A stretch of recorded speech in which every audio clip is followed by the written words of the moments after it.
میں کافی عرصے سے نوکری کی تلاش میں تھا مگر قسمت میرا ساتھ نہیں دے رہی تھی۔ حال ہی میں نے MSc مکمل کی تھی اور کبھی سوچا بھی نہیں تھا کہ ڈرائیور کی جاب کروں گا، لیکن جب سیلری سنی تو فیصلہ بدلنا پڑا۔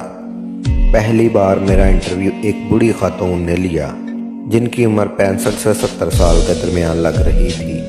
میں الجھن کا شکار تھا کہ یہ جاب لوں یا نہیں، لیکن گھر کے حالات اجازت نہیں دیتے کہ انکار کروں۔ جب اس بوڑھی خاتون نے مجھے پرکشش سیلری بتائی تو میں حیرت میں مبتلا ہو گیا، کیونکہ یہ رقم میرے پورے 2 ماہ کے خرچ کے برابر تھی۔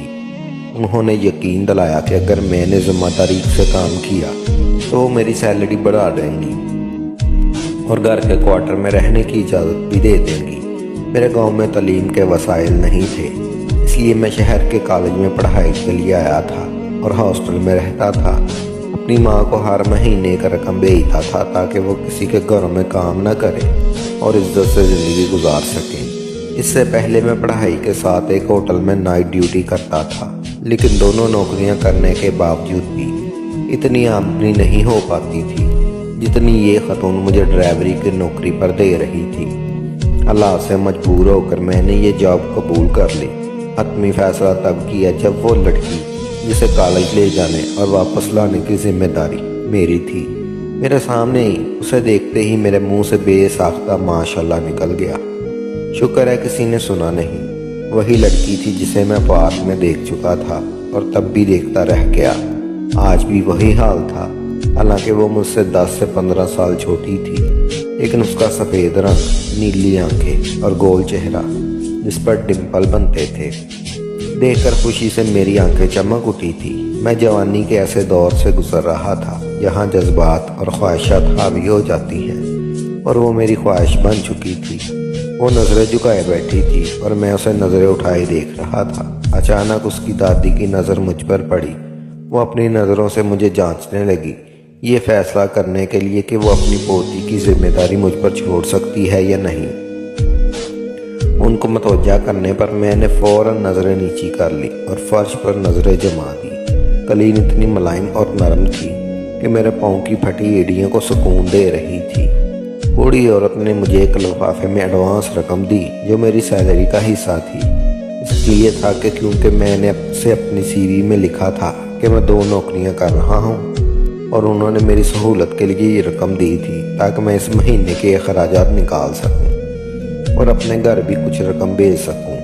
بوڑھی عورت اپنے مینیجر کے ساتھ بات چیت میں مصروف تھی اور میں نے ذرا سا اپنی نظریں اٹھا کر لڑکی کی طرف دیکھا۔ وہ اپنے موبائل میں گم تھی۔ جلدی سے میں نے دوبارہ نظریں نیچی کر لی کہ کہیں اس کی دادی دیکھ نہ لے اور میری نوکری خطرے میں نہ پڑ جائے۔ تھوڑی دیر بعد دادی نے مینیجر سے مشورہ کرنے کے بعد کہا کہ اگر میں نے ڈرائیوری کی نوکری ٹھیک سے کی تو وہ مجھے اپنی پوتی کے لیے بطور گارڈ بھی ہائر کر لیں گی، کیونکہ ان کے شہر میں دشمن موجود تھے اور وہ اپنی پوتی کو کسی بھی نقصان سے محفوظ رکھنا چاہتی تھی۔ میں نے فوراً جواب دیا، جی میں گارڈ کی نوکری کے لیے تیار ہوں۔ ڈرائیوری ویسے بھی مجھے زیادہ نہیں آتی، لیکن میں آپ کی پوتی کی حفاظت کے لیے کام کرنا چاہتا ہوں تاکہ کوئی دشمن اسے نقصان نہ پہنچا سکے۔ دادی نے چشمے کے نیچے سے مجھے گھورتے ہوئے کہا، صبر میاں، اتنے اتاولے کیوں ہو رہے ہو؟ ان کے شوہر سیاستدان رہ چکے تھے جس کی وجہ سے دشمنی عام تھی اور ہر وقت کوئی نہ کوئی ان کے خلاف سازش کرتا رہتا تھا۔ مجھے اندازہ تھا کہ اس لڑکی کی حفاظت کرتے ہوئے میری جان بھی جا سکتی ہے، لیکن اس وقت اس کا حسن میرے سر پر سوار تھا اور میں اپنے پرواہ کیے بغیر صرف اسے حاصل کرنے کے خیالات میں گم تھا۔ میں محبت کے جذبات میں نہیں تھا، بلکہ اپنی تسکین کی خواہشات نے مجھے قبضہ کر لیا تھا۔ نہ جانے کیوں میں ہر عورت کو اسی نگاہ سے دیکھنے لگا تھا اور خود پر سے کنٹرول کھوتا جا رہا تھا۔ اس کی ایک وجہ یہ بھی تھی کہ میرے ہاسٹل کے دوست شادی شدہ تھے اور اکثر ایسی ویڈیوز دیکھتے جو میرے جذبات کو مزید بڑھا دیتی تھی۔ میں نے خود کو اس عادت سے بچانے کی بہت کوشش کی، لیکن یہ لت میرے اندر گہرائی تک جڑ چکی تھی۔ شادی شدہ زندگی کی باتیں اور ویڈیوز دیکھ کر میری سوچ بدل گئی اور اب میں اسی لڑکی کو حاصل کرنے کے لیے بے قرار تھا۔ وہ نہایت معصوم، پیاری اور نازک مزاج تھی، جیسے دیکھتے ہی کسی کے دل میں بہک سکتا تھا۔ دادی نے کہا، تم ایک کام کرو، اپنا سامان لے کر کوارٹر میں شفٹ ہو جاؤ، اور پھر اٹھ کر چلی گئی۔ اچانک مخاطب کیے جانے پر میں گڑبڑا گیا، لیکن بات سمجھنے کے بعد خوشی سے نہال ہو گیا۔ میں فوراً ہاسٹل گیا، اپنا سامان پیک کیا اور گنگناتے ہوئے نکلا۔ اسی دوران میرے دوستوں نے مجھے روکا اور حیرانی سے پوچھا، ایسی کیا بات ہو گئی کہ تم اتنے خوش ہو؟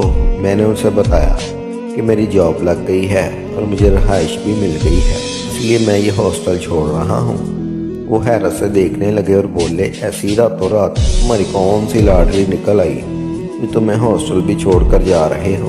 میں نے جواب دیا، بس لگی ہے تجھے کبھی تفصیل میں بتاؤں گا، ابھی میں جلدی میں ہوں، سامان ٹرانسفر کرنا ہے اور اماں کو گاؤں رقم بھیجنی ہے۔ میں جلدی اپنا بیگ اٹھا کر ہاسٹل سے نکل گیا۔